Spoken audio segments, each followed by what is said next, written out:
I think we have started recording, and I have got a link, and you're going to hear, and you got to hear a lovely echo of my own voice. So we're back on the website. It is now 7 o'clock. Let's start.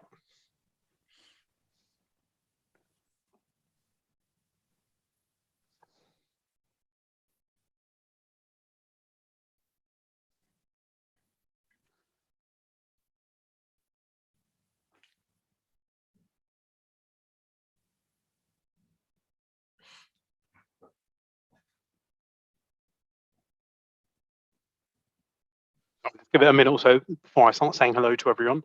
I understand there were just under 50 people who ended up registering for this evening's event.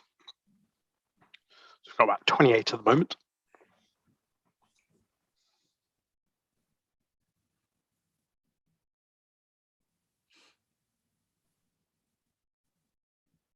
Let's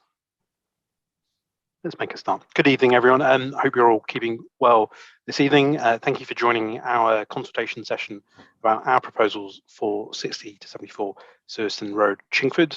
My name is Raj Mandare from Huddle Communications.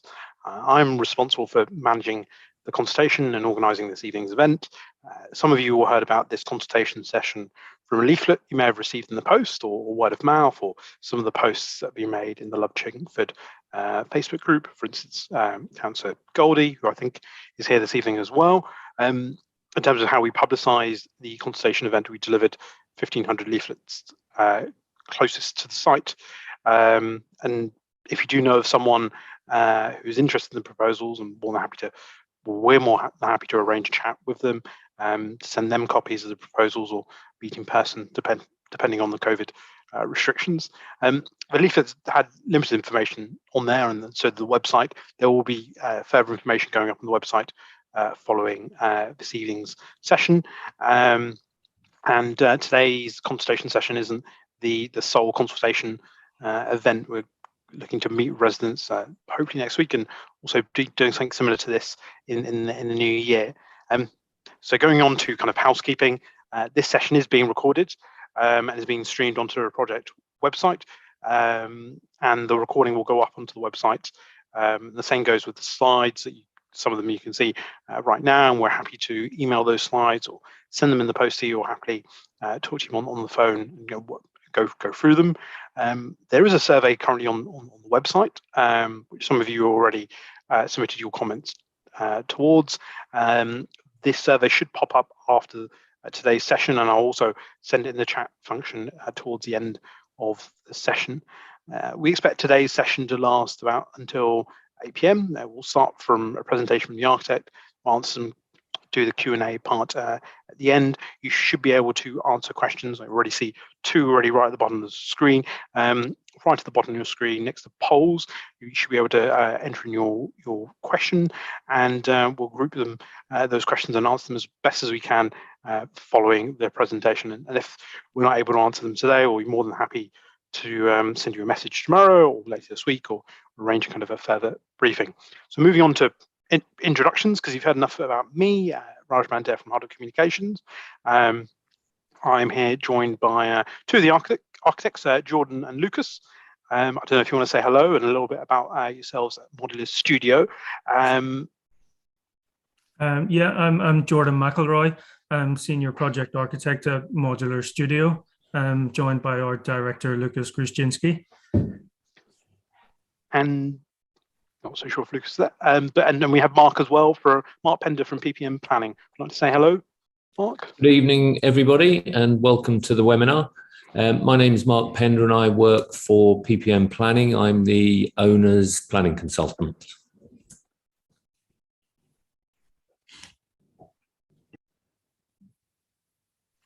So we'll move on to the architect's presentation. Thank you, Raj, and thanks again to everyone joining. I know it's a busy time in the run-up to Christmas. As mentioned by Raj, we'll just talk you through the proposals in a bit more detail, focusing on the site and the context, both the physical context and the planning policy context before moving on to look at the design in more detail. So a project like this is very much a collaborative team effort and requires input from a number of specialists and consultants with a range of skills and expertise. So I'll just take a moment to introduce the project team. Our client, unfortunately, couldn't be with us this evening, Sewardstone Holdings, and they have a background in delivering high-quality new build residential schemes in North and West London. We are modular studio architects. We specialize in residential architecture and have broad experience delivering schemes through planning and construction, both London-wide and beyond. PPM planning, you heard from Mark earlier. Mark provides expert planning on both local and national planning policy and has in-depth knowledge of the planning process. Transport consultants, or TTP, who are experts in transport planning and provide input on cycle and vehicle parking, as well as refuse collection strategies. And they work closely with local councils during planning process to ensure we get the right outcome for a site in regards to those matters. FDS are highly qualified, experienced fire engineers with a wide range of skills and broad experience of developing fire strategies across all building types. EB7 are multidisciplinary practice. They specialize primarily in rights of light and the associated issue of daylight and sunlight, which is a critical planning issue, particularly in residential design. They also provide strategies for sustainable design for new buildings employing green technologies with a low environmental impact. And finally, Tim Moya Associates, who are a leading environmental practice, and in this instance, they're providing landscape architecture design services and arboricultural advice. So just to move on to the existing wider context of the site, which I'm sure many of you are familiar with, and we talk about this often within the context or perspective of public transport. So the site is located in Chingford in the London Borough of Waltham Forest in North London, and it's in the north of the borough. It's approximately 10 minutes bus journey or 20-minute walk, depending your preference from the site to Chingford Station, where it's about 27 minutes by overground to London Liverpool Street. To the west, Ponders End Station is a 10-minute bus journey or 20-minute walk, where trains will take you in a southerly direction to Stratford, which of course is a major transport hub with connections to the rest of London and beyond. There's also good bus links to Chingford Town Centre, Walthamstow, Enfield and Harlow. And unusually for London, the site is fairly close to both blue and green amenity, blue being referring to water, in this case the reservoirs that are to the west, and green being the surrounding parks, and also in this instance Epping Forest. So in summary, it is quite a good place to live. Zooming in on the site itself, is located on the southwest corner of the junction between Sewardstone Road, King's Head Hill and Lee Valley Road. In planning terms, it's been identified by Waltham Forest as being a future neighbourhood centre and a gateway to the borough. Architecturally speaking, is fairly disjointed, with the western side occupied by the fast food restaurant and the petrol station. And both of these are fairly low rise and set back from the road by quite a distance. And Motor Point behind these is a used car sales lot. On the eastern side of the junction, the application site lies on the southern side, which we'll come to shortly. And on the northern side, you have a post-war sort of modern development of a 3-story block of flats. And as you move along King's Head Hill towards Chingford, it becomes more suburban in nature. And just to give you an idea of some of the surrounding architecture, top right is Laurel Gardens, which bounds the south of the site. Bottom left is King's Head Hill, which bounds the north of the site, and both of these are typified by 2-story sort of interwar semi-detached houses. And then the two images bottom left are some of the post-war development that you get, modernist housing blocks, which are typically larger, both in in height and mass and footprint than the more suburban semi typologies.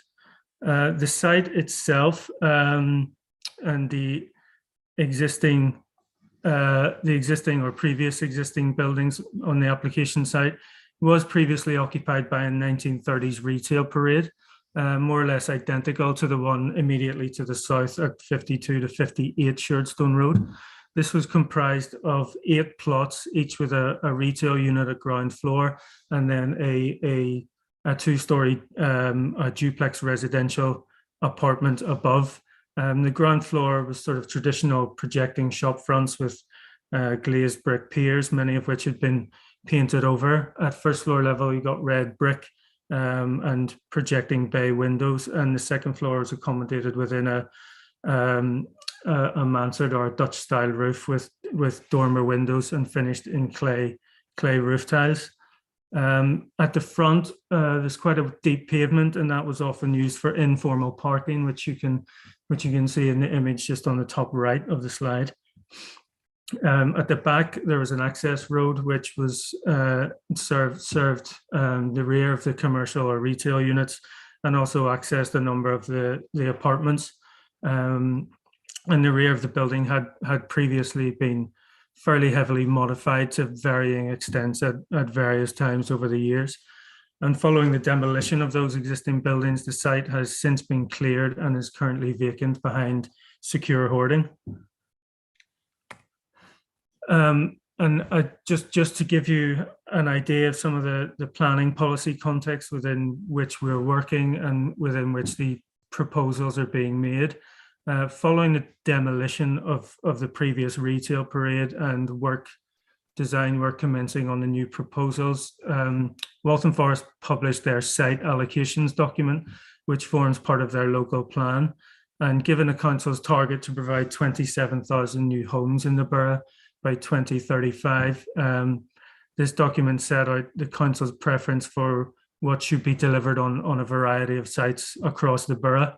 And you can see an excerpt from that document, and on the right-hand side, it clearly states that development should be or will be supported where it provides a minimum of 40 new homes, reprovision of 496 square meters of retail space, and that there's an opportunity to improve and upgrade the junction more generally. Another document, which again, like the allocations document, is in the public domain, albeit in draft format, is the London Borough Waltham Forest Skyline Study. And this effectively assesses the impact of the site allocations document and the target for new homes on the skyline of the borough at the various sites that are highlighted in the allocations document. So the image on the left is basically a slightly wider shot of or plan of where the application site is located. And site 1, highlighted red, is the motor point. Now, motor point is highlighted as having the potential to accommodate buildings typically of 5 to 8 stories. And the 2 asterisks are an indication of the location of buildings that could be anything from sort of 10 to 13 stories and 14 to 17 stories. Site number 2, I believe, is currently part of the motor point, or is a car park of sorts. The document states that buildings on this site could be up to 5 stories, and the application site itself is actually highlighted as well at number 3 on the right of that image, and it's identified as having the capacity for up to 7-story in height. And you may or may not be aware of a previous planning consent for the site, which involved retention and reconfiguration of the previous retail parade, and that involved extending the ground floor and removing the roof to construct 2 new stories and provide 17 new homes. And there are key elements of this proposal or this consent that we'd like to bring forward into the new proposals, and they're namely the improved retail offering and the improved public realm by way of the safe and segregated cycle lane and the upgraded lay-by and general landscaping works. So in light of both the physical and the planning context, just like to talk in a bit more detail about our current proposals. In the March of this year, we made a submission to Waltham Forest for pre-application advice. We'd carried out a number of feasibility studies assessing various scenarios on the site and decided that the best approach was to submit 2 options for the site to council. Main reason for this being that we wanted to work with the council in order to find what would be deemed the most suitable solution for the site, given the aforementioned policy context. And this was effectively a means of testing how the ground floor might work and the best way to deliver high quality and well-designed homes on the upper levels.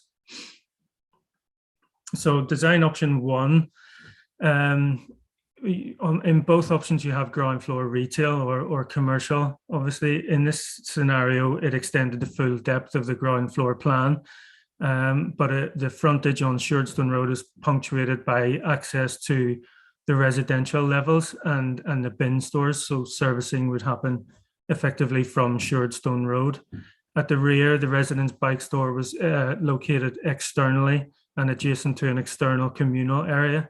We were looking at providing 14 residence car parking spaces in the rear, which was a similar or same number as the previous planning consent. On upper levels, the residential provision was fully flatted development, and these are all accessed, all of these apartments were to be accessed off internal corridors, and the provision was for 47 new homes.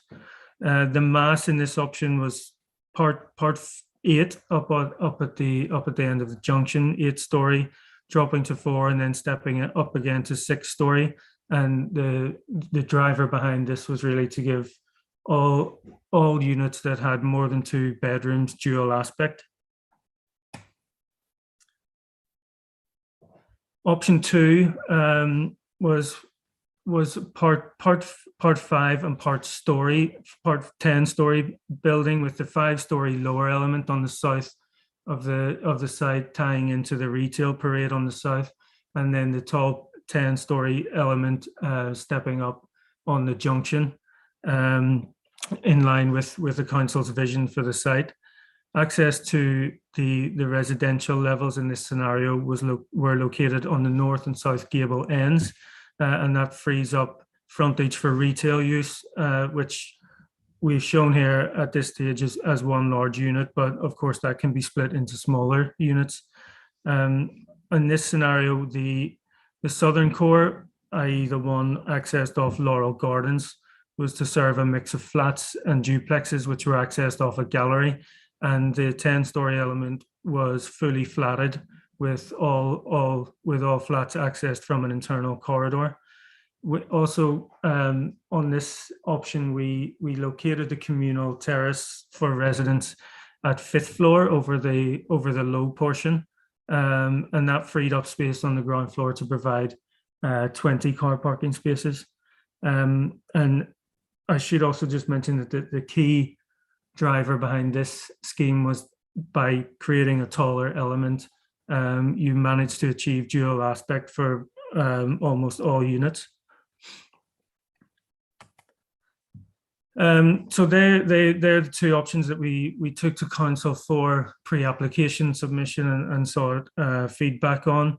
And the feedback from council was that the preferred option was the second, but with some key amendments. The main one being the height of the 10-story element, which they said should be addressed, and we dropped that to 8-story, which to all intents and purposes is the same height as the modern housing block just opposite and slightly south on Sewardstone Road. They also requested that we progress the elevation design further, namely that was reducing the full height, the use of full height glazing to ensure that the appearance from the street is not compromised through the use of curtains and blinds and having a variety of shading techniques, but also to respect the privacy of residents, that there's no direct looking in from the street if windows go to the floor. The recommendation was that we should use obscure balustrading, which again was to ensure that the appearance wasn't compromised from the street. Sometimes you see with railings that residents, they put up bamboo screening or camouflage netting or something, and it doesn't do a lot for the appearance of the building. And then there were some key items to do with how the ground floor functioned, which we will come to later. So just to talk you through the scale and the massing of the building, I appreciate that the diagram from the skyline study earlier is perhaps a little bit abstract. So we sort of took the liberty of working that up a little bit to understand what that might actually look like and what it means for the junction, perhaps in the longer run. And we roughly massed some of that on the Sewardstone Road and Lee Valley roads to give a sense. We focused on the eastern side of Motor Point because that is what we're concerned with at the moment. As I said, we're proposing a 5-story and an 8-story, a part 5 and a part 8-story building on the Sewardstone Road side, rather than having the uniform 7-story that the council suggests in their skyline study. We're proposing a broken mass, and the southern element steps down on Laurel Gardens to 4 and then 3 stories, where it meets the neighbour at number 1, Laurel Gardens, which is effectively a 2-story building. So you have this gradual stepping down. Locating the taller element, the 8-story element on the junction, addresses that junction and helps tie it together. And within the context of what might happen down the line, is a suitable location for a taller element. And locating that here, of course, means that the neighbouring gardens or properties won't be overshadowed, because any shadow will fall predominantly on the junction and on the road throughout the day. And the elevation at the bottom of the slide shows that this is not just speculative, but it is also relating to what's there at the moment. You can see the height of the building across the way when you consider the surface block on the roof is actually around about the same height as what we are proposing. And again, we just tested the height and the mass of the building against the key views which are set out in the skyline study. You can see sort of looking looking west, how the building will frame the view looking towards Lee Valley Road. And the bottom 2 images just demonstrate that, in actual fact, focusing the height on one part of the site is actually more effective than having a uniform mass of 7 stories that the council advised in their skyline study, because it limits the overshadowing to the road, as I mentioned, but it also ensures that residents on the eastern side can see around and above, whereas a 7-story uniform building across the entire site wouldn't actually provide that or allow that. Just looking a little bit more at the ground floor plan and how that actually functions. It's effectively split in 2, with the ancillary spaces pushed to the back of the ground floor plan, which allows the retail element to occupy the entirety of the front of the site and maximize their frontage. This has been split into 5 separate residential units, commercial or retail units. And this is something we took on board from the council's pre-application feedback. Also, the thinking from council is that if we have smaller units, it will require smaller servicing vehicles, and the site can accommodate those in the rear from where the retail units are serviced. The back half of the site, if you will, contains access to the residential upper levels, bike and bin stores, which we'll talk about in more detail shortly. The rear of the site externally is located the residence play space, which is also a planning requirement. as well as residents' car parking spaces, vehicular access to which is located on Laurel Gardens, as was on the previous consented scheme and the previous retail parade. The rear, of course, is to be fully secure and accessible to residents and occupiers of the retail units only. And we're in an ongoing consultation with Metropolitan Police and their designing out crime officers regarding the scheme. In terms of general arrangement on the upper levels, the residential provision is for 41 new homes. These are a mix of single-story apartments and two-story houses. And all homes have either dual or corner aspect, and we're offering a good mix of unit types to meet all local needs, from 1, 2, and 3 beds, accommodating anything from 2 to 6 people. So a range for families as well as young couples and smaller families. All homes, of course, will have private external amenity space and are designed to be fully accessible and adaptable, with 10% designed for wheelchair users. There is a communal terrace over the 5th floor, which is accessible to all residents, and we'll talk about that again in a little bit more detail shortly. In terms of elevational composition and what the building actually looks like, this is based loosely on the 8 plots that make up the site, and it sort of really relates the building to the scale and the grain of the existing site, the previous buildings, and the context. And while we have 2 distinct elements in the 5-story and the 8-story components, we wanted to tie the 2 together so that they have a similar architectural language. The 5-story portion of the building, occupying what are currently plots 60 to 68, is informed by the duplex units, which on the previous slide are the pink apartments or houses in the middle. And these are over 1st and 2nd floor and respond directly to the previous and existing built context of the retail parade to the south. So we've taken the openings in the double height recesses where the balconies are, and designed the window openings and applied those across the elevation so that you have a sort of unified appearance across the whole building, despite the differing heights. In terms of material strategy, the brick is the dominant material in the surrounding area, particularly red and brown bricks. It was also the material used on the previous retail parade, and we'd like to utilize that for these reasons, but not just for these reasons, but also because it's suitably robust given the location on a busy junction. We're proposing that different color bricks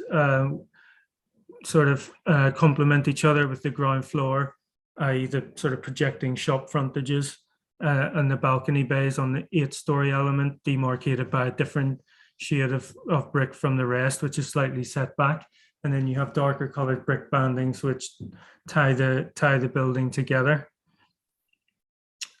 Windows are designed as infill panels, and we're looking at using what we call spandrel panel that will be from aluminium, and they are either single or double height and tie into the composition of the elevation mentioned before. And as I said earlier, the balustrades will be from obscure glass. In terms of landscaping at the ground floor, we're proposing upgrades and improvements to the public realm at the front of the site. And if you look at the edge of Sewardstone Road moving backwards, there'll be a new lay-by and a reconstructed edge of the road, providing parking for the ground floor retail units. This will have a planted verge, and then moving back, you'll have a segregated and safe cycle lane.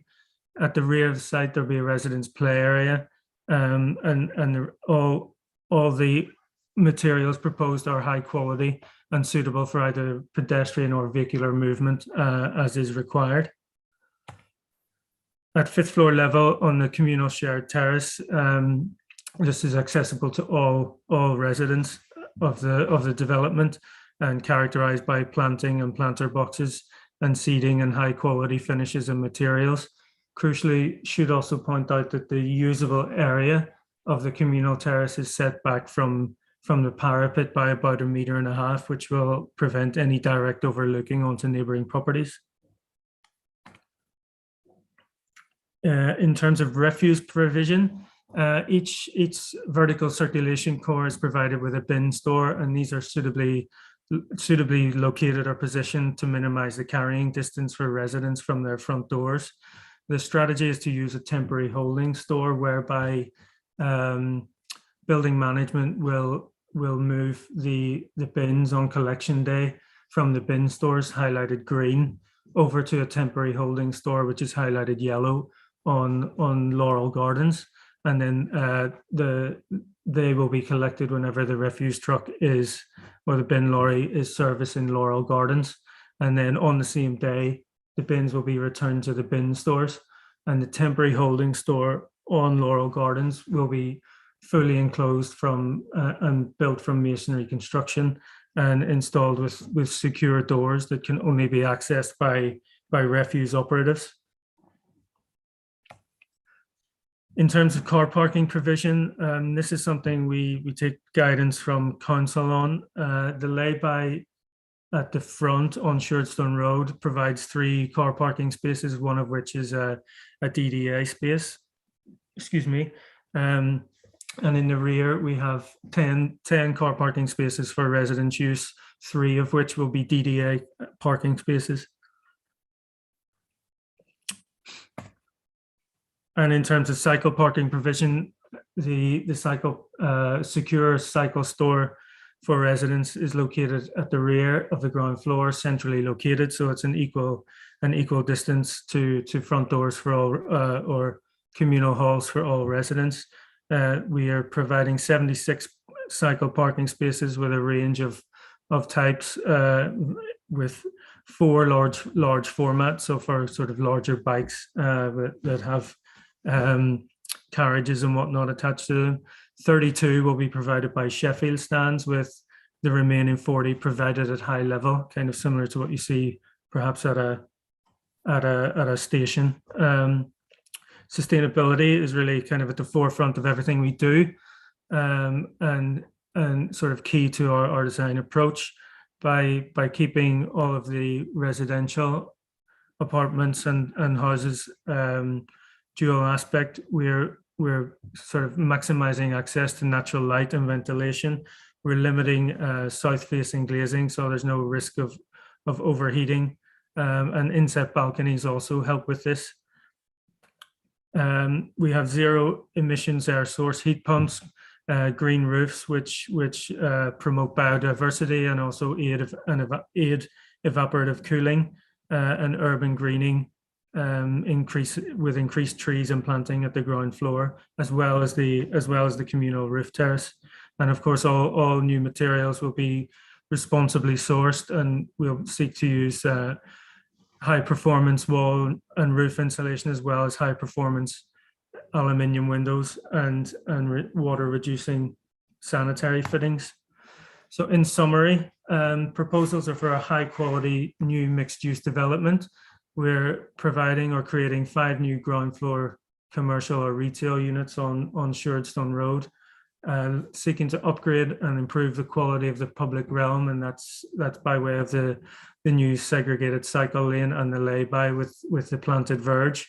We're providing 41 new self-contained homes with a good mix of 1, 2, and 3 bedroom houses and apartments, providing safe, secure bike and refuse storage for all residents, and communal shared spaces by way of the ground floor play area and the communal area at 5th floor level. So all in all, we feel a fairly exciting proposal and appropriate for the location on the junction and the emerging architectural identity.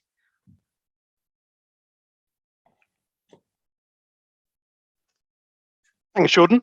Thanks so much for that presentation. So we're going to move on to questions. I know we've had about 25 or so questions, 26 questions, sorry, that have come through. So once again, just a reminder, there's Q&A function at the bottom. You can ask some questions, yeah, I'm just going to try. Well, I've been trying to group them so far. So one of the questions has been really about policy. So, for instance, Jordan, you referred to the site allocation document earlier on, and I believe there's a question also similar to, or a comment in regards to the Skyline study. So the question in regards to the site allocation document is, has that been approved yet, or was that still, has that been approved by Waltham Forest Council? Mark, you might be best placed to answer that question.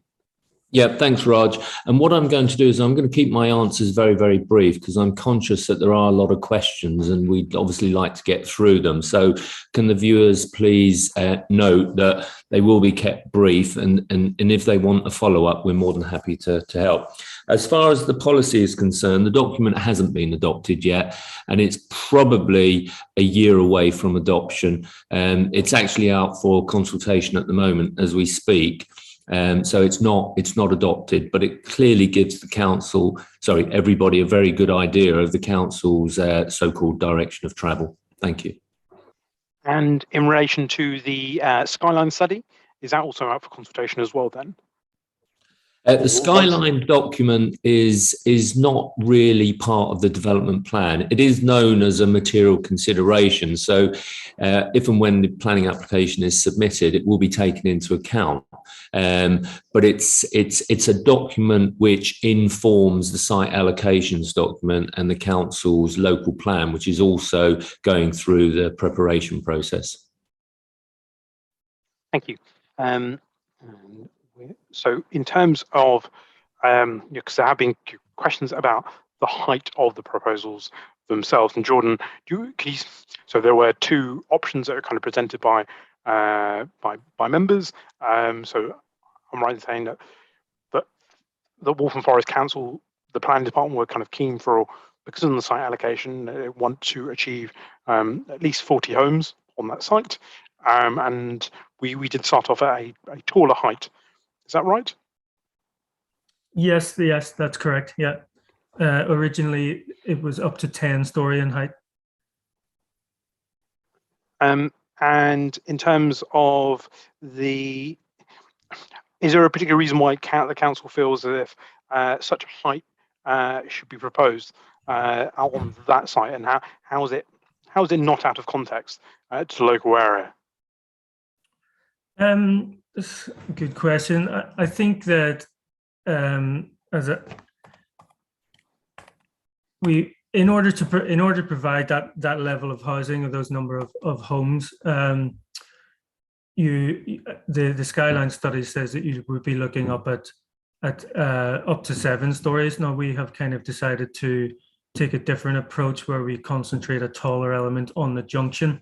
And if you look at the junction, and just how much open space there is, then the taller element is suitable on the junction, while the lower portion relates to the retail frontage or the retail parade on Sewardstone Road, as well as stepping down to the suburban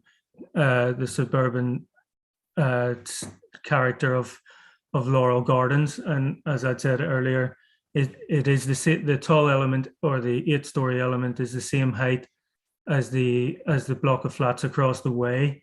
But also, when you concentrate the taller portion on the corner like that, it actually is appropriate given the size of the junction, which you can just see from this aerial shot comparatively, is actually quite suitable. But in terms of it, it's not going to set a precedent for. So one comment that's come through is that it shouldn't be built in such a low density area, and would it be a stepping stone to kind of even build even taller buildings in the area? I guess it's kind of difficult to say at the moment. Obviously, the Skyline study would suggest that, particularly moving towards the reservoirs and the more open space, that there is an opportunity, or the taller buildings may be appropriate, which is away from the suburban development and overlooking the overlooking the reservoirs and more set in space and unlikely to cause issues of overshadowing. I think that ours is relatively modest at 8 stories. Again, it's no taller than the existing building opposite to the south. But I guess that would just have to be judged on an application by application basis. And just moving away, sorry, there's been a couple of questions from one person who's asked about the way in which the format of this evening and the ability to ask via audio and video this session. Right now we have just under 50 people. We have 48 people attendees, and it's very similar to, although this is an ideal consultation setting, we'd have loved to have had a drop-in session and walked residents through the boards that we would have had on display. This is the best way to ensure that residents get their questions in, and we can easily follow those up following this session today. And as I said right at the start, this session isn't the only session that we'll be undertaking. We will also be having doorstep conversations as well, and there are a lot of questions that have come through via email that we're going to get back to as well on that. In terms of a question from Joel, this is probably referring to you, Mark, wants similar to kind of policy. How can the site allocation document be seen as a council's direction of travel if it has not been approved by the planning inspectorate? This demonstrates that the local plan is a foregone conclusion, and the consultation is mouth service. So I guess the question is, how can a policy document that is out for consultation, which hasn't been adopted as policy, being seen to be as kind of the direction moving forward? It's quite a technical policy question there. Yeah, thanks, Raj. The viewer is absolutely right. The site allocations document is a draft, and it, as I said earlier, it's unlikely to be adopted for probably about a year's time. In what format, we don't know. But clearly, the allocation related to this site is in that document, and that's the council. And when I say the council, it's the members, the elected members. This is their vision for this particular site, and obviously that vision relates to lots of other sites throughout the borough. So it is clearly their direction of travel in that sense. So we have obviously taken our steer from that document. Having said that, we've still had to look at all the other criteria that you normally take into account when designing a scheme, including, is it good in the street scene? And you've heard from Jordan the view on that and why he's confident that this proposal is good for this site. Then you've got all the other technical assessments about, and we've heard about daylight and sunlight, which relates to obviously daylight and sunlight, overlooking, provision of community space within the scheme, amenity space, transport, tree reports, and the list goes on. So they all feed into the process, and what comes out at the end is a scheme that we believe is good for this site, but it does take its steer from an unadopted site allocations document. And there's a question in regards to, going back to the website, the consultation document is seen in the presentation. This presentation we uploaded later this evening, or certainly by first thing tomorrow morning. All attendees will receive a copy of this presentation, link to the video, and if you'd like copies of this document in the post, and if in case you were referring to the site allocation documents and consultation that's going for consultation right now, we'll happily send that link to you as well. And there are quite a few questions actually here on transport. So questions are that, and some comments that there aren't any tubes nearby, and the station isn't particularly walkable, certainly for elderly people, because it's quite hilly, and there are poor bus services, and the PTAL rating is listed as 1B, which is considered to be a low ranking in the PTAL system. For those who don't know what PTAL stands for, that's public transport accessibility level. So why is it that why is it that we're still proposing 40 homes on this site? And then I guess the additional question in regards to limited access about public transport is, what, can you explain the provision or the amount of car parking spaces that we're providing? So I'll try and cover all of that, Raj. I guess to a certain extent, our client, the developer, is caught between a rock and a hard place. And I say that, and I don't want to alarm all the viewers, but if the highway officer at this council, at Waltham Forest Council, had his way, this scheme would actually be car free. That's basically what we have been told by the transport officer from the council. And the reason for that is because the view is based on the recently adopted London plan, which talks about car free, regardless of where it's located. And we do recognise that it's not in a great location in terms of the accessibility to public transport. So that's where we're starting from. We believe that's wrong, as does the planning officer. So we've got to get a balance right between what the transport officer has suggested and what we feel is right. And we're also very, very mindful that on a scheme like this, residents are always very, very concerned, and quite rightly so, about whether or not their streets are going to be parked on by residents of this development. So we have to take that into account as well. So there's a number of factors that are all pulling against each other.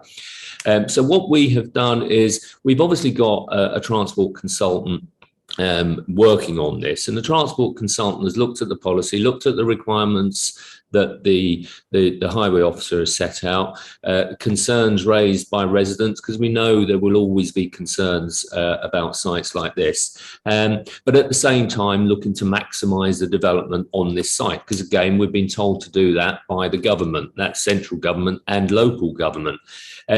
So we have carried out various transport assessments. We've looked at car ownership levels, for example. We've looked at the capacity to park on nearby streets, and there's a methodology that you use. And then we've also taken into account the need to provide for blue badge holders as well, because that's probably the most important element of the development that we need to take care of.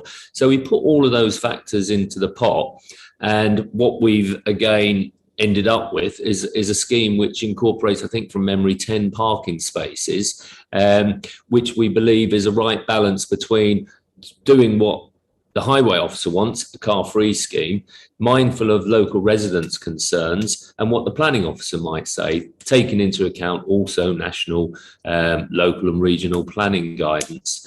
What we will also be offering, and this is something that the highway officer did also suggest, was that we will make a financial contribution toward the implementation of, I guess, an extended controlled parking zone, if the local community deem that's necessary.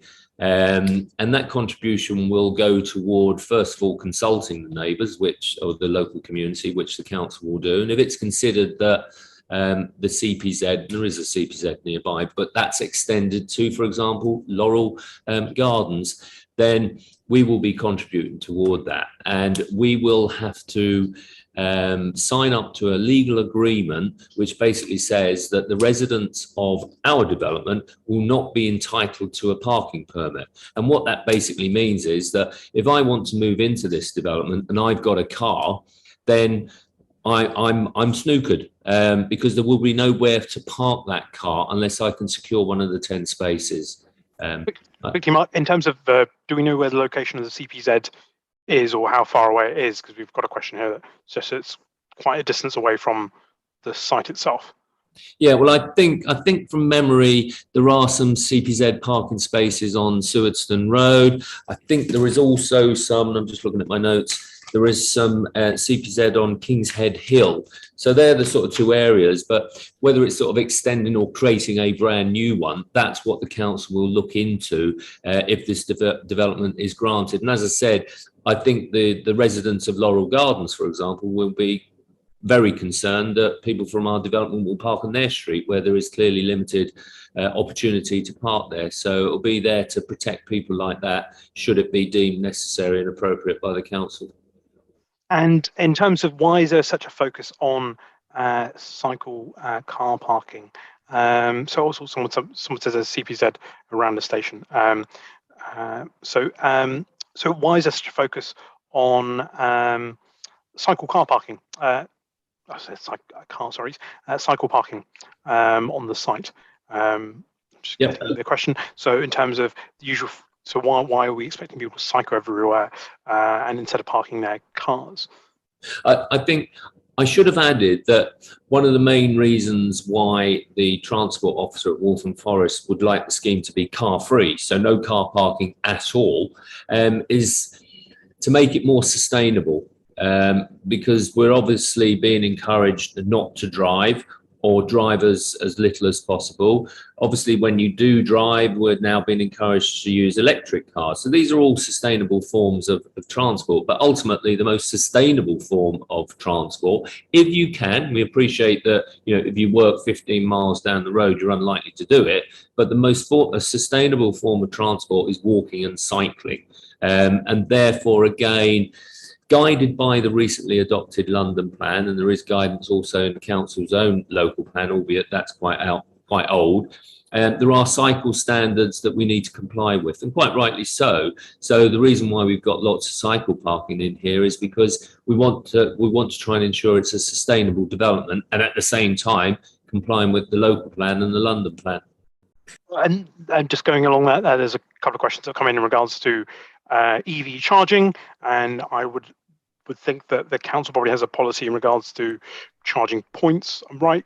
I'm not so sure location where they would be. And there's another question in regards to kind of mobility or whatever kind of electric scooters as well. So I guess that's or kind of, electric cycle. Sorry, that was a question that was asked. So would there be a facility for electric charging of vehicles on the site? Yeah, I believe yes. And again, the requirement comes from the London plan, which was recently adopted. I think 20% of the parking spaces that we are proposing will have to actually have electric charging points. And it may well be that the rest of the parking spaces have ambient charging spaces. So if there's further need, the mechanism, the equipment can be introduced.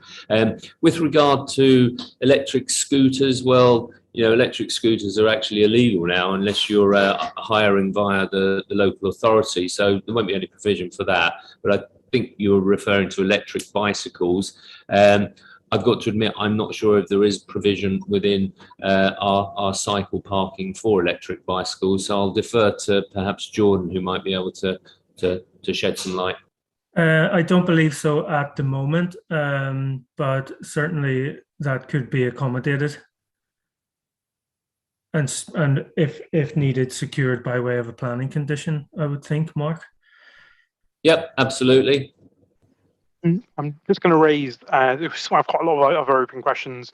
We were going to kind of wrap up towards 8 o'clock. We're not going to wrap up at 8 o'clock. We're going to keep on going, address some of these questions further ahead. So in terms of cycling, again, I think there are question marks in regards to the ability to cycle up on the King's Head Hill, given kind of the steepness of the hills themselves. But so one of the things is that as part of the planning application, there will be a transport study that will take this into account, and we'll happily share this as a report. The study's been undertaken, but at time of close to submission, happy to share that report. And the same goes in regards to why the provision of 10 spaces. And we've explained there are those within departments of the council that would prefer that there wouldn't be any car parking spaces on the site. We feel as if 10 is a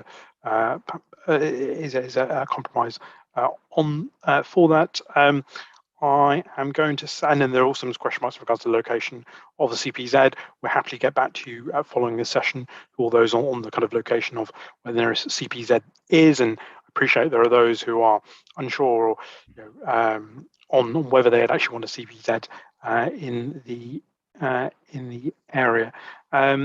So I was going to go to the question in regards to the site history. So in terms of why was the site demolished? Because there have been a few questions about that, and also some of the previous applications themselves as well. So how I understand it, Mark, correct me if I'm wrong, in terms of the demolition of the facade was due to the facade not being secure or stable, from which was meant to be kept up as part of the previous application, and that's the reason why that the facade itself was demolished.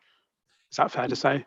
Yeah, let me just add a little bit more detail. Our client was granted planning permission back in 2018, beginning of 2018. They following the grant of planning permission, they did everything necessary to enable them to start the development, which they then commenced. The planning permission that they had was to reconfigure what was there and add an additional story, creating an additional, I think, net gain of about 9 flats, and obviously reconfiguring retail space and so on. When they actually started the development, then they started it lawfully with every intention to implement the planning consent. Unfortunately, they established that there were many structural issues with the building, and they made a unilateral decision to demolish it. And I think at that point, they hold their hands up. They shouldn't have done it. They shouldn't have demolished the building because they did not have planning permission to do it, but they felt it was the right thing to do for health and safety reasons. The council's enforcement team got onto them straight away. There was, and it predates my involvement, there was lots of toing and froing between the council and my client. The upshot was that the council decided not to take any enforcement action because my client was going to submit a new planning application. So there was little point in, for example, worst case scenario, the council said, put back what was there. Well, there's little point in putting back what was there if we're only going to then demolish it, assuming we get planning permission for something else. So the decision was made that nothing would happen pending the submission of the planning application, which is now what we're working on. And thanks, Mark. In terms of, there were some questions about the retail on the ground floor. So previous schemes, previous iterations, there were some residents who seem to be positive about the idea of a supermarket on the ground floor. So we have an idea of what retail is proposed on the ground floor. I understand at the moment there's 5 units. They're that are proposed on the ground floor. Is that? Yeah, that's right. And I think in an ideal world, we'd actually like to introduce something like a Tesco Metro, taking up the entire ground floor, to be perfectly honest, because that is very, very profitable. And it makes sense because the local community, and I understand that there is a shortage of shops in the area, so it would make sense. But the council has a policy whereby we do form part of a neighbourhood centre. And if you put a Tesco Metro or something similar in there, it's considered that that's not really adding to the vitality and the viability and choice. So we did start with fewer and larger units, but they made it very clear, and I think it's reflected in the emerging site allocations document, that we should actually be providing a number of smaller units, because it would help make that town centre more vibrant and add to the choice there as well. I think in addition, when you have something like a small supermarket or a sort of 500 square metre size supermarket, it does in itself create other issues about servicing. We are providing servicing on site for the small shops, but the servicing requirement for a small shop of, say, 80 square metres, 100 square metres, is considerably less than a supermarket. With a supermarket, as you can imagine, normally, they're serviced by HGVs, and that's just not possible on this site. So we are basically following the advice that the local authority gave us to create a smaller number of units on this site. And there was a question in regards to the entrance of, so going to some kind of a design, or before we go into some design questions, so could a car club be investigated? I imagine that would be a discussion with the Forest Council in terms of given the number of car parking spaces, that is something that will be potentially be required as a condition. But one question here is regards to the layout of the site. So I'm going to go back to you, Jordan. Is in terms of where would the entrance be for people's homes?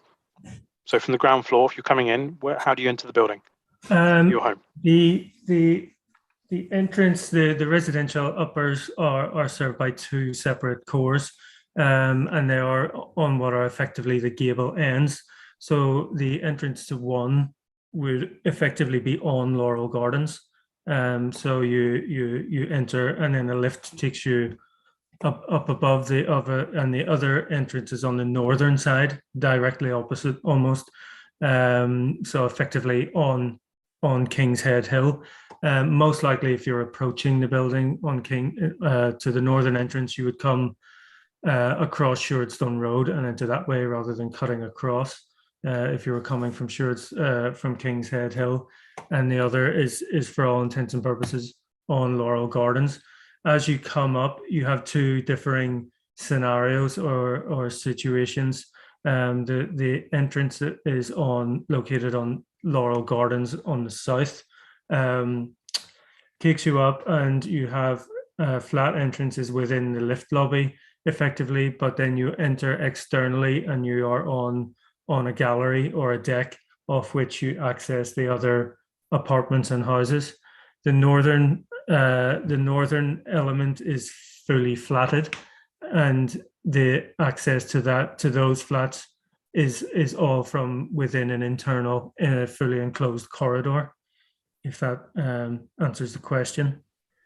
And going back to in terms of kind of on the ground floor, can we ask a question in regards to refuse? So someone mentioned, I'm looking for the question itself, a question about refuse and how would it kind of impact residents on Laurel Gardens. So I think the question was, is there enough space? In terms of spatial provision within the actual bin stores that residents will use, we consult Waltham Forest guidance, where they have very clearly stipulated calculations and numbers dependent on the number of homes and how much bin provision there is. So we have calculated just how many bins we need, what size they need to be, and there's probably a slight over provision, if anything, in terms of overall storage and capacity. For the temporary holding store that would be on Laurel Gardens, again, we consult the council's guidance and documents on what the size requirements are for that and how big it needs to be. For example, in the holding store, because it's simply a holding store. What does that mean? Does that mean that how long are bins kept there? The strategy would mean that bins are taken there on collection day by building management. Once they are collected by the local authority, or if it's a commercial collector, then they would be returned to the bin store immediately. So they would be they will be in the holding store on the day of collection and on the day of collection only. And why is it? And going back to it, my apologies. So how would you fit them in to Laurel Gardens, and why can't they be placed in Sewardstone Road? Well, this goes back to, again, pre-app process with the council, and Mark was discussing earlier the highways officer at council, and the preference was that servicing should take place within what we call the red line boundary, so within the site.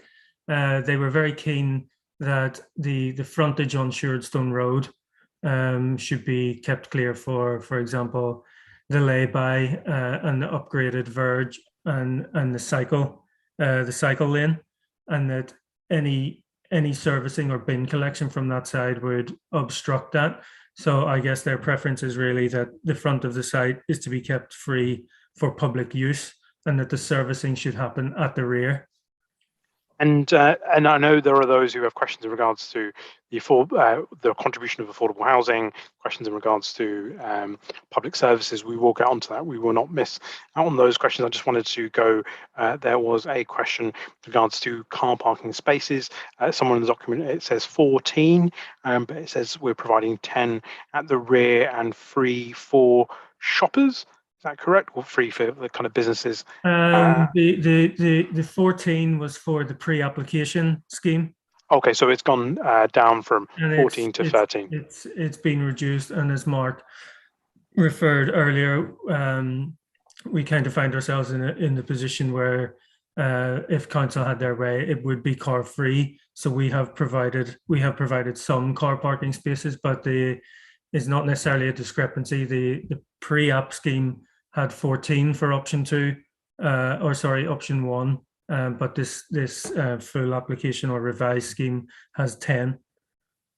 And in terms of a design question, so in terms of the bulk and massing, so there have been those who've asked many of the visuals look at the view from Sewardstone Road, and why is it that we're not considering the residents of Laurel Gardens?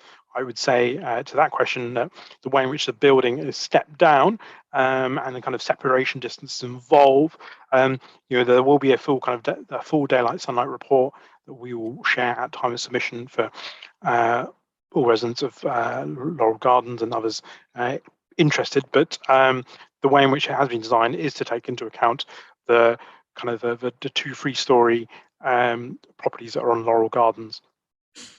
Yeah, that is correct. You can see from the elevation bottom right that that is the elevation that looks onto Laurel Gardens. So you have the 5-story element fronting onto Sewardstone Road. Generally, it is wise to keep the bulk of the mass onto the main road, particularly in this scenario, and that gradually steps down. So you have a step of 5 down to 4 stories, and then 3, and then we appreciate that number 1, Laurel Gardens, is a bungalow, but it's being fairly heavily modified at the back, and to all intents and purposes, it is effectively a 2-story building. So you step from 5-story down 3, 4 to 3, and then down to 2. So there's a gradual progression and step down. And as you say, the daylight consultant has carried out an assessment, and the proposals do meet all the criteria that's set out in the relevant guidance with regards to overshadowing. And talking of overshadowing, we've got 2 questions here. So in terms of its relationship to 1 Laurel Gardens, does the 5th floor garden overlook 1 Laurel Gardens? The garden of 1 Laurel Gardens? I think that's the question there. It doesn't, no, because as mentioned earlier, there's effectively, for want of a better word, a border around the edge of the communal area, which will be inaccessible to users. So they would be set back 1.5 meters or 2 meters from the parapet. So they won't be able to look over, as it were, into the neighboring gardens of either 1 Laurel Gardens or the property that backs onto it on King's Head Hill. Okay. And a question also was with regards to kind of wider views. So this residents concerned with blocking of light in the view from the house. And there was also a question about views, I want to say from Epping Forest, was a question that was asked. So if we could go out in terms of what type of strategic views are taken into consideration, and as well as that, the distance between the homes to 1 Laurel Gardens. I'm not so sure we have an idea of what the separation distance is between the 2, but I'm more than happy to provide that answer to you following this session. I can give a definitive answer to that. Oh, perfect. No, later. I mean, sorry. Oh, okay. We can't send that. I mean, I presume that the question is asking gable end to gable end. If they could clarify, but it's the width of the driveway. But I think on the gable end of 1 Laurel Gardens, you don't have any windows to habitable rooms. Okay. And then I was going to move on to, so there are a lot of questions in regards to this, in regards to social housing or affordable housing, depending on what term you end up like to use. So yes, there will be affordable housing, what you consider as social housing on site. The amount is yet to be determined by a viability study, which is ultimately determined after submission of the application, and the council departments, planning department, assess the viability study itself and determine the quantum of affordable housing. We are looking at providing on-site affordable housing with this site. Mark, would you like to say anything further on that? Just very briefly, Raj, the policy requirement at the moment coming from Waltham Forest is that 50% of these units should be affordable. And when we say affordable, they will effectively be sold to a housing association. And of the 50% that become affordable, an element will be for social rent, and then an element will be known as what's known as intermediate, so shared ownership. So you buy effectively a share your home and you also rent it. What's interesting on this one is that Waltham Forest's emerging local plan, and again, I do appreciate that it's not adopted yet, but it gives an idea of the direction of travel. That only requires 35% affordable housing. But as a developer, we have to adhere to the current adopted policy. And as you said, Raj, it will be all subject to viability testing, because again, that's the policy requirement that we have to go through. But I think it's fair to say that on a scheme like this, there will be affordable housing actually on site, because many developers do try to avoid providing it on site, and they'd much rather make a financial contribution. But I think on this site, given the scale of the development and the fact that we've got more than one core, which can influence whether or not you can provide on-site affordable housing, there will be some on-site affordable housing. Brilliant. Thanks, Mark. So in terms of local infrastructure outside of transport, there have been quite a few questions. So in terms of, so what happens to school places, doctors' places, access to kind of water services and drainage, how is that mitigated as part of the application? So as part of the planning application, there is a contribution to the community infrastructure levy, which is determined based on a kind of a formula of the area, the number, or the level of square footage of the development and the use of it, and that is contributed towards local services that London Borough of Waltham Forest determine. Is that a fair summation? It is, Raj. You keep answering the questions that I could be answering. You're too good. Yeah, look, that's absolutely right. And what's very interesting here, and the local community, Waltham Forest in this case, will benefit as a consequence. But we talked earlier about why the previous buildings were demolished. The fact that those buildings have demolished will mean that the developer will actually have to pay more community infrastructure levy, because the way it works is there's a formula which basically says you have to pay £200 or whatever the figure is toward Waltham Forest, and another £65 toward the Greater London Authority, but you can discount any existing floor space from the calculation. Obviously, the fact that the existing floor space no longer exists means there's no reduction. So as a consequence of my client demolishing the building that they shouldn't have demolished, they're now going to have to suffer the consequences and contribute more toward that community infrastructure levy. You also mentioned sort of physical infrastructure such as drains and the like. As part of this development process, as the schemes evolve, we have to take that into account, because clearly we need to make sure that it works as a development. And then when we formally submit the planning application, the council will do their own investigations. They will consult Thames Water, the utilities themselves, just to ensure that there is sufficient capacity to make sure the development will work. In that respect, they've already done that to a certain extent, because as we've discussed previously, this site is forms part of a site allocation. Now, when the council was considering the site allocation, they would have carried out their own investigations, but that was probably a few years ago. So it'll all be updated to ensure that the development will work if it's granted permission. And questions in regards to two things. One is will communal spaces as part of the development be available to those who are living in affordable housing to private housing as part of the development? And the second question is a kind of a more general question about how will the building be managed? Jordan, do you want to have a look at that at all?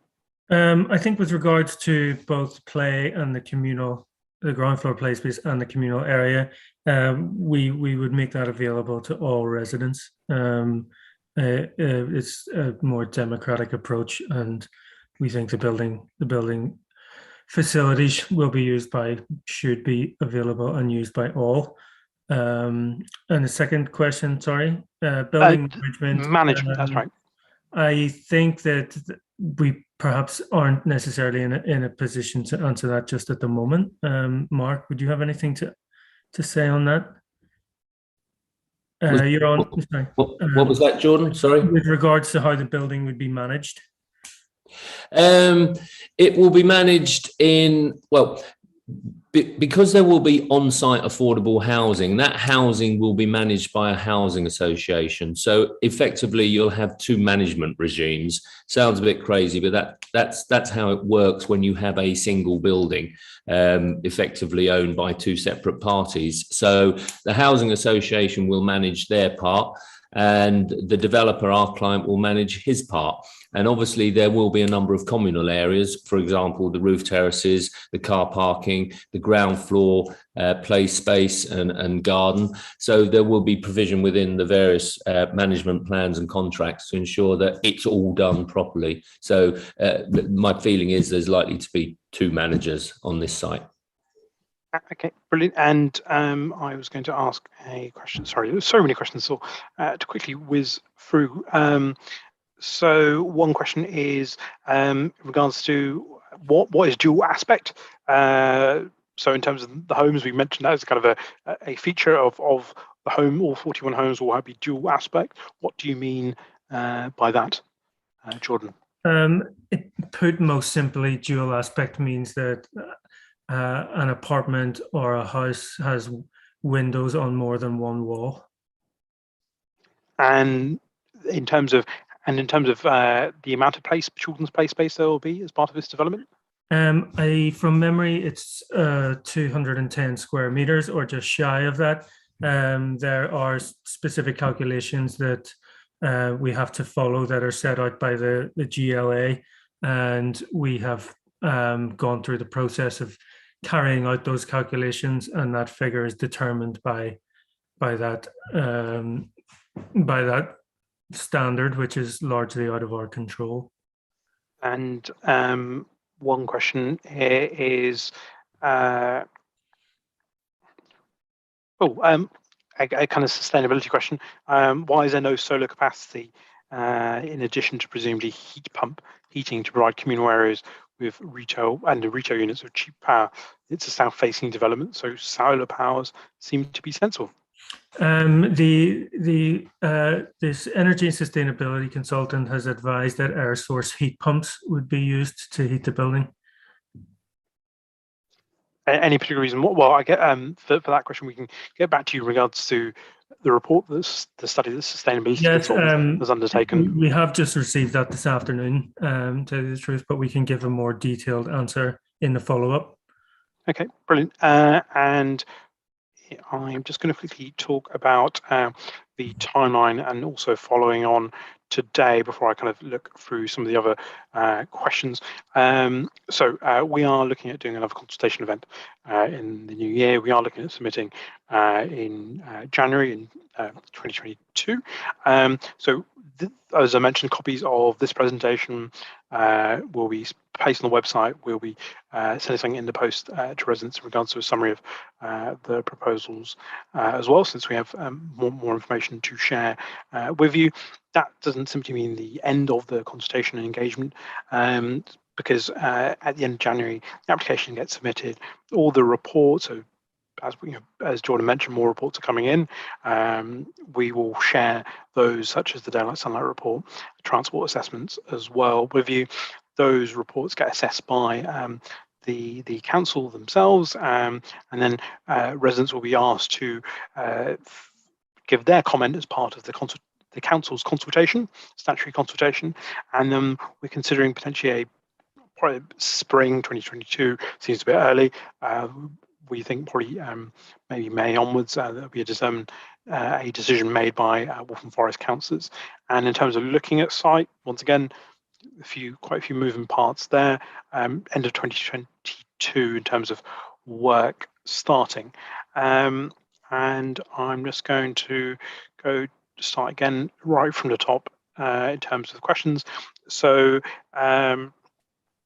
there are questions in regards to, will the retail, the units on the ground floor, could there potentially be a health facility in the development? In the coming years, health services are due to be located more within the community. I'm just going to touch on that. What we're proposing, I think the council guiding is for a retail offering on particularly kind of independent usage on the ground floor. And that's what we are proposing, and I accept that health services, diagnostic facilities are looking at sites nearer the community, but given the size of those units, it may not be suitable. But we'll take those comments on and put that on in the statement of community involvement report, because we're interested to know what you perhaps think of what you'd like on the ground floor itself. I'm just going to move on to the questions about,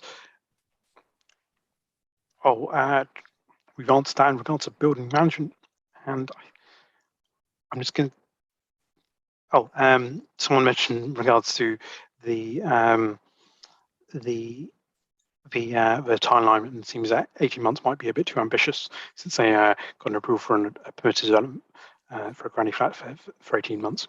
But I believe, unless anyone else says otherwise, that those questions have all been answered. What I'll do is, with the script that we got here, I'll happily respond back to you if there are any other questions that have been taken into consideration. I know there'll be further information that we'll send in regards to the CPZ and location of the CPZ on that. And one question was in terms of pre-application advice with the council, does that get shared?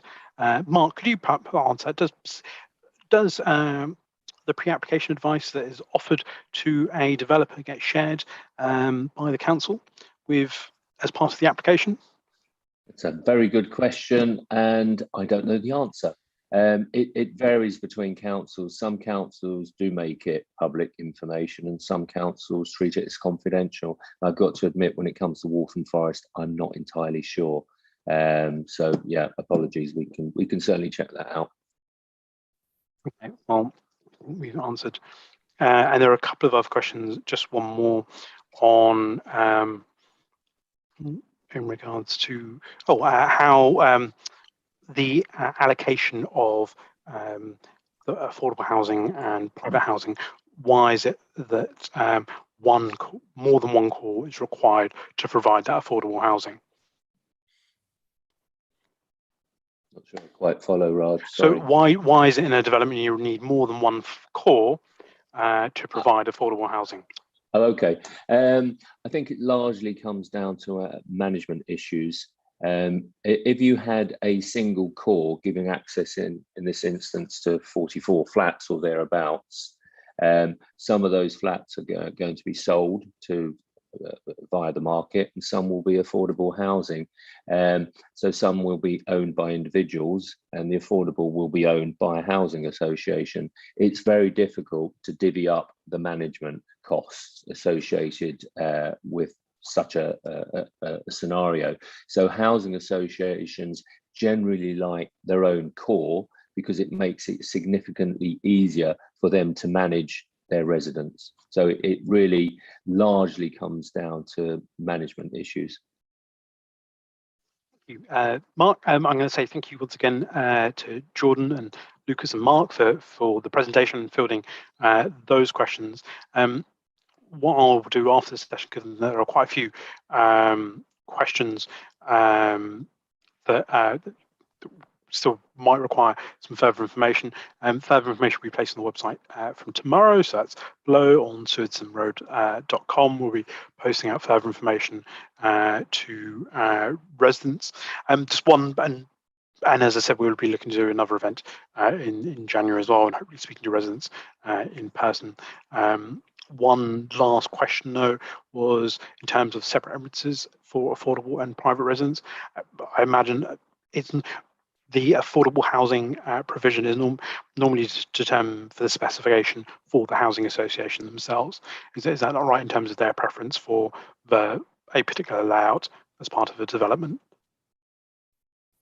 Well, what we're proposing is obviously will be set out on the drawings, the various layouts, and if we get planning permission, we will then need to do a deal with a housing association. At that particular point, if the housing association have any specific requirements about internal layouts, then they will deal with those internal layouts. I mean, at the end of the day, you don't need planning permission to change internal layouts, but anything that they need to do in order to meet their own requirements, they can be dealt with post permission. And that's generally what tends to happen. There are a few instances when deals are done before planning permission is granted, but I think in this particular instance, we're not jumping the gun, we're doing it one step at a time. And in terms of, I was asking when we'll be speaking to residents in person. I think we'll make a decision by the end of this week and reach out to you whether some of those conversations will be this side of Christmas or the beginning of January. So thanks everyone so much for joining us. Feel free to get in contact by the free phone telephone number or the email address there if you have any further questions or you feel as if your question perhaps wasn't answered this evening.